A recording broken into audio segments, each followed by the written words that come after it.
It's time to sit back, relax, and listen to Conversations with Joan. Conversations with Joan will inspire, motivate, and empower you. Live your best life now. Listen, learn, think, and decide. And now, here's your host, Joan Herman. Welcome to Change Your Attitude, Change Your Life's Conversations with Joan. I'm Joan Herman. Thanks for tuning in. Conversations with Joan focuses on topics that are important to your life, from health and wellness to professional development to personal well-being. Change makers join me to share their insights, tips, and strategies so you can thrive and live your best life now. Thank you for taking time for yourself, and thank you for letting us be a part of your life. Now, let's start talking. Every day it feels like we're becoming more and more divided. People spend time picking fights rather than communicating or solving problems. In a world that's becoming exhausting and exasperating, how can we learn to come together? Today's guest, McLain Smith, believes that we must not give up on each other or give in to forces that tear us apart. She joins us to talk about how we can deepen our relationships, improve communication, and bridge divides. Diana has led change efforts in some of the most iconic businesses. She's the author of Divide or Conquer and The Elephant in the Room. Her new book is Remaking the Space Between Us, How Citizens Can Work Together to Build a Better Future for All. Welcome, Diana. Thank you so much for joining us.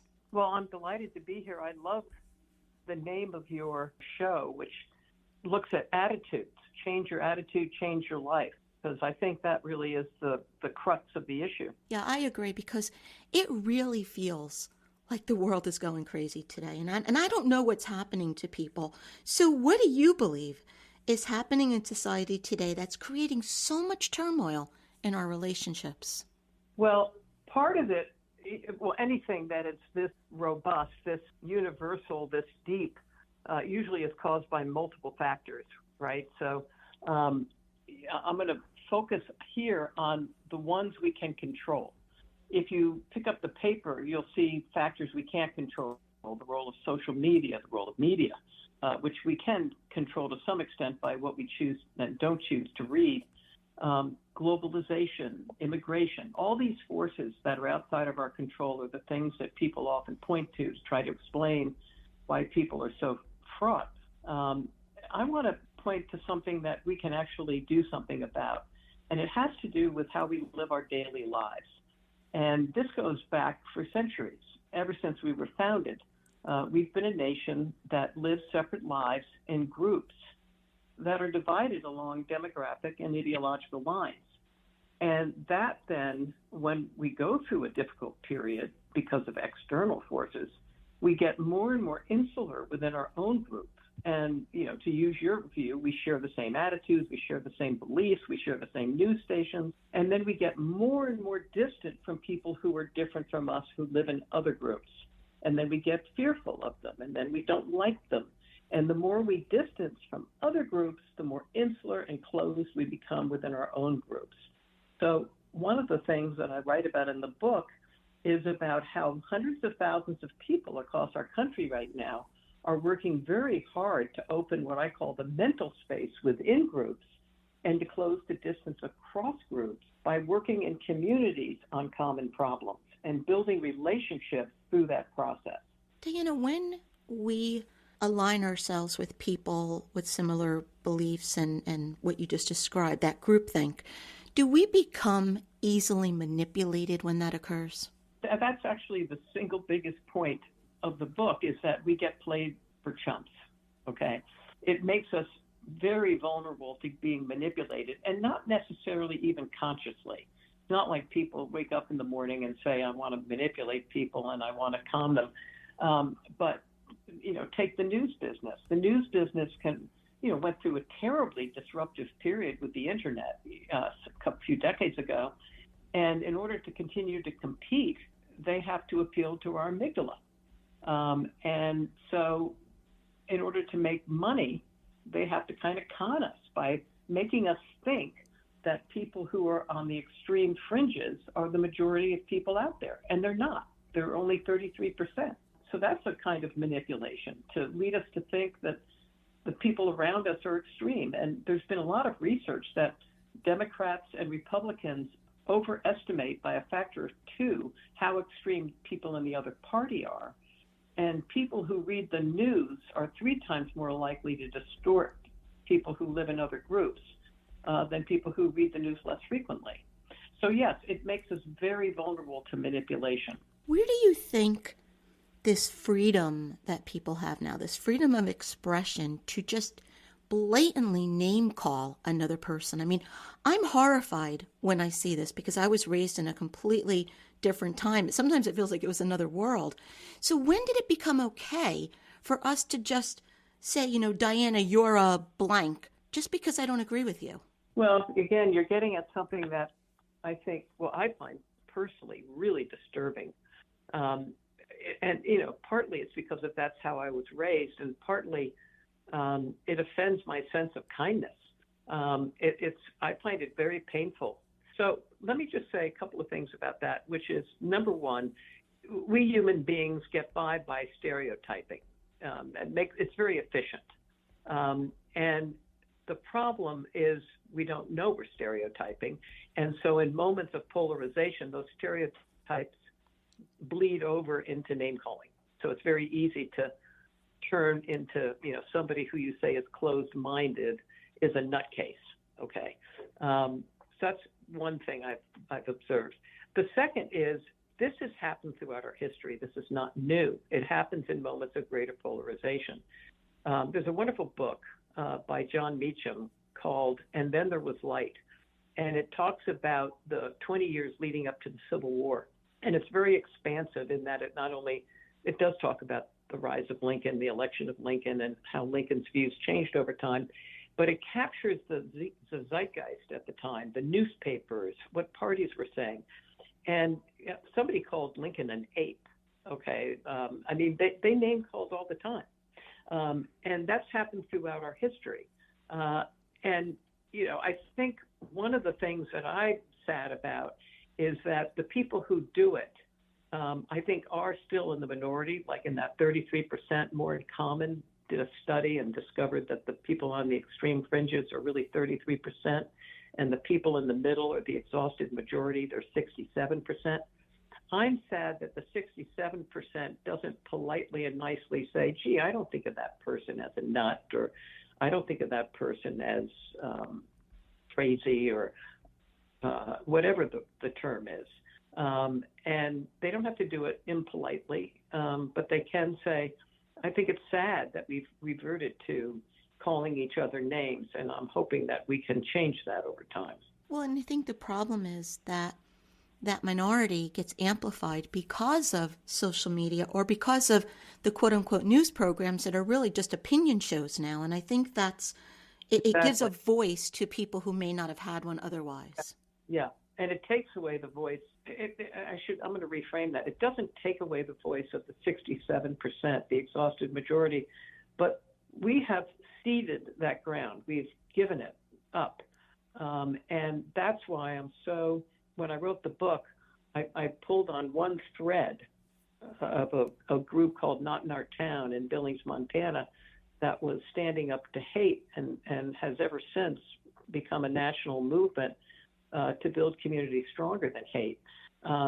These are people who say, you know, we can't cede the ground to the extremists.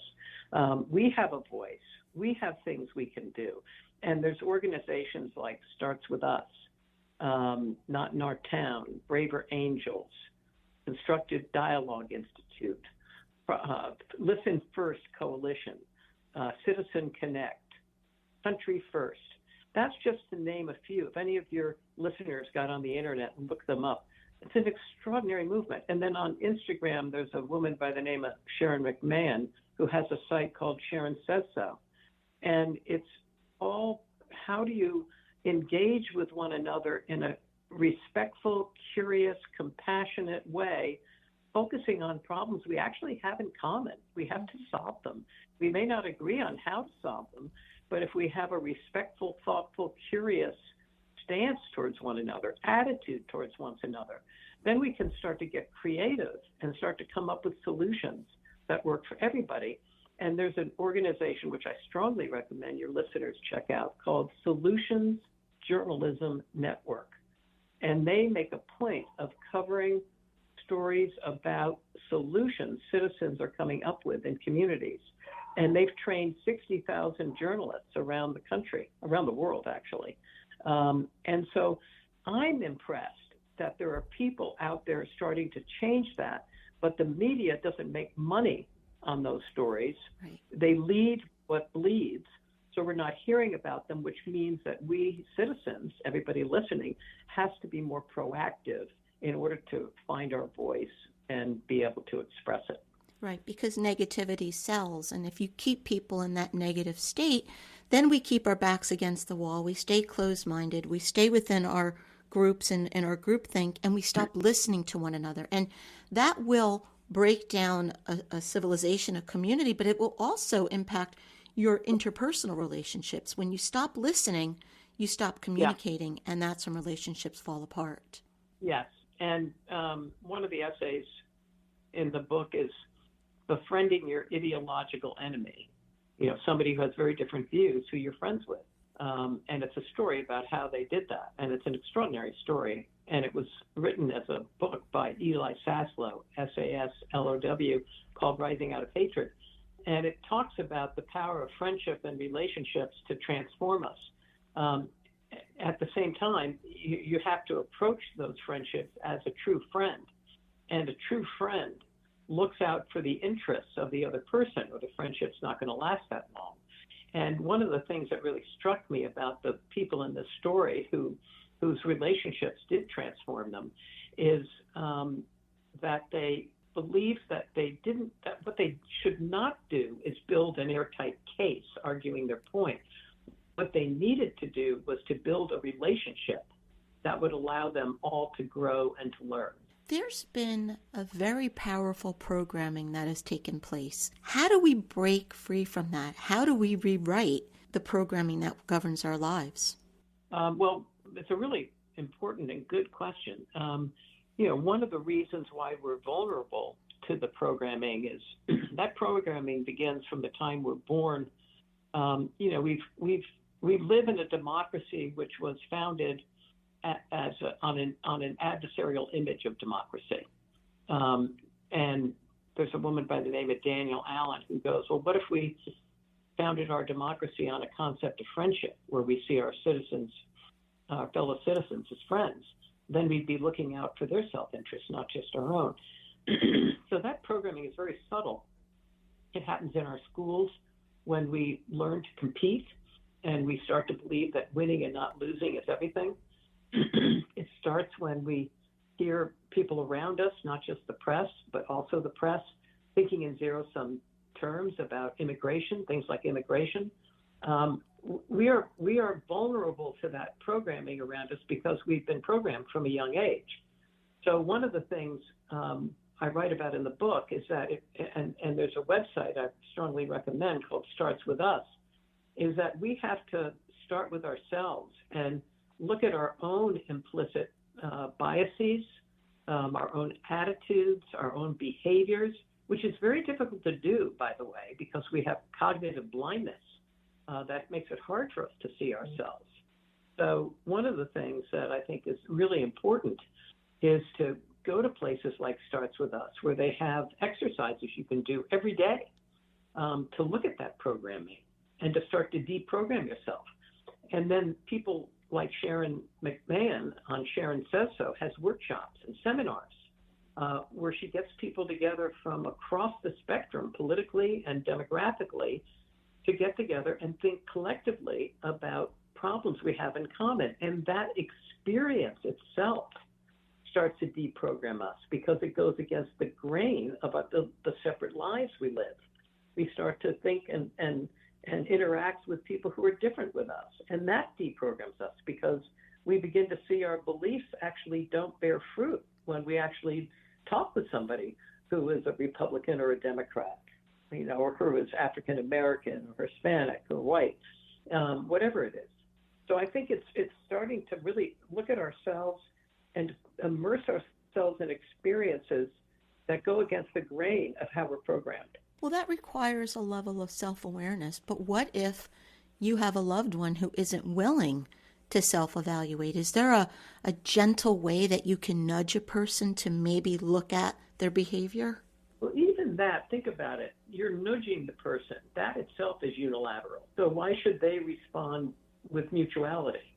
Okay, so one of the ways I think about it is if I'm with somebody who, as you put it, is not self-aware and doesn't want to be self-aware, okay, I suspect that part of that is the arguments or the tactics or whatever is being used to help that person become more self-aware is designed to make that person's, your life easier, not theirs. So when I've done my work over many decades in organizations, and I see somebody who's doing things that are quote unquote problematic by many people's evaluation, and they don't see it, what I try to understand is, what do they care about? What are they interested in? What goals are they trying to achieve? What are their aspirations? What matters to them? And then I try to help them see how what they're doing, and I illustrate, when you interrupted that person, cut that person off, when you started pushing your view, when you denied that they had anything to add to the conversation, that is going against your desire to get things done. That's going against your desire to have this organization realize all it can, or you have your family be tight, or whatever it is they have said that they care about deeply, their aspirations, their goals, their needs. I try to help them see how those aren't being met by their current way of operating. And that tends to be very effective. If what I say is, stop doing it because you're hurting my feelings or because you're pissing me off, there's not a lot of motivation in there for that person unless they really, really care about that. What do you think we're teaching our children with the way we're communicating today? Well, I mean, I think we're teaching them that values that we espouse are not actually very important to us in practice, right? I mean, I'm assuming you yourself know that, I think most parents would not sit down with their kids at the dining room table and say, it's really important to be nasty to people today, okay? They're down and they're saying, you should share and you should think about the other person. And meanwhile, they're watching their parents and they're watching the adults around them violate those values every single day. So the biggest thing I worry about is the erosion of integrity, the erosion of trust, the erosion of feeling like you can rely on people, the erosion of humanity. And again, this is still, I think, I have a lot of, I made a point of having friends with people on the right and on the left, on the center, people who are African American, who are Hispanic, who are white, who are men, who are women. I make a point of having a very diverse group of friends. And every single one of them is worried about what you're worried about, what I'm worried about. Every single one of them, okay? And they're in the majority. And so I think it's very important that we understand that we have to change the social media and the media that we consume. And we have some choices over that. We really do. Christian Science Monitor, which is not a religious magazine, but it happens to a newspaper. It happens to publish one of the best newspapers around. And you'll see none of that in there. Reuters tends to be much more balanced. Bloomberg tends to be more balanced. There are a lot of balanced outlets out there. And even more promising is a new platform called Substack, where writers speak directly to the readers. And there is no middleman making money off of rudeness. Okay? It's gone, totally gone. So I think we're going to see a shift, but the problem I see is that citizens don't know about this and they're not actively trying to support the shift. They're continuing to support the current model that is teaching our kids that we live in a world of rudeness and we don't care about the values we hold dearest to us. Yeah, because I do worry about the next generation, what I see. It scares me too. And, many people grow up in homes where mom and dad are arguing with each other bitterly, or neighbors argue with each other bitterly. And they don't do it with respect. They don't do it with compassion. They don't do it with curiosity. And it truly does start with us. And, for the planet to survive, we have to learn to take another evolutionary step as a species. And many millennia ago, we figured out that we're not going to be able to hunt and gather effectively unless we have groups. And so we formed groups, and we learned to cooperate within groups. And in order to learn to cooperate within groups, we created group identity structures, we created norms, we created beliefs, but we didn't learn to cooperate across groups. We learned to cooperate within groups so we could compete across groups. And so now we're living in an era when the problems we face transcend boundaries, they cross boundaries. And so we now have to learn to cooperate across groups. And I think what we're seeing is the last dying gas of a failing order. And the only question is whether a new order will get born in enough time to save us all. And that's really up to us, to you and me, not just to who we elect as president or the people around us or the media or the social media. It's up to each of us to take an inventory of whether we're part of the problem or part of the solution. The book is Remaking the Space Between Us, How Citizens Can Work Together to Build a Better Future for All. Diana, if our listeners would like to learn more about you and your work, where can they go? Well, there are a couple of places. The one I'm most excited about is Remaking the Space at Substack.com. I think that's how you find it. But it's my Substack newsletter. I've continued to do the kind of research I did for the book on what people are now doing in order to create a better future together, what some of the impediments are, what we can do to overcome the impediments. So that Substack newsletter is one place. The other is I have a website called remakingthespace.org. So people can find out there, more about the work and how to think about these very difficult and disturbing trends that we're all witnessing, but also participating in today. And once again, that website is remakingthespace.org. Diane, in about 30 seconds or less, what's a takeaway? What would you like to leave our listeners with? We are not powerless. We are in the majority. We have a voice. It's time for us to take stock of ourselves and figure out how we can become a productive and constructive force for change. Diana, thank you so much for joining us. Well, thank you so much. I'm delighted to have been on the show. And those are great questions. I hope everybody's asking themselves those questions. Thank you for joining us. I hope you found the show informative. At Change Your Attitude, Change Your Life, we believe that knowledge is power. Take what you've learned, apply it, and live your best life now. Remember that the information provided is the opinion of our guest and should never replace the advice of a professional who knows your personal situation. If you'd like more information, visit our website, cyacyl.com. That stands for Change Your Attitude, Change Your Life.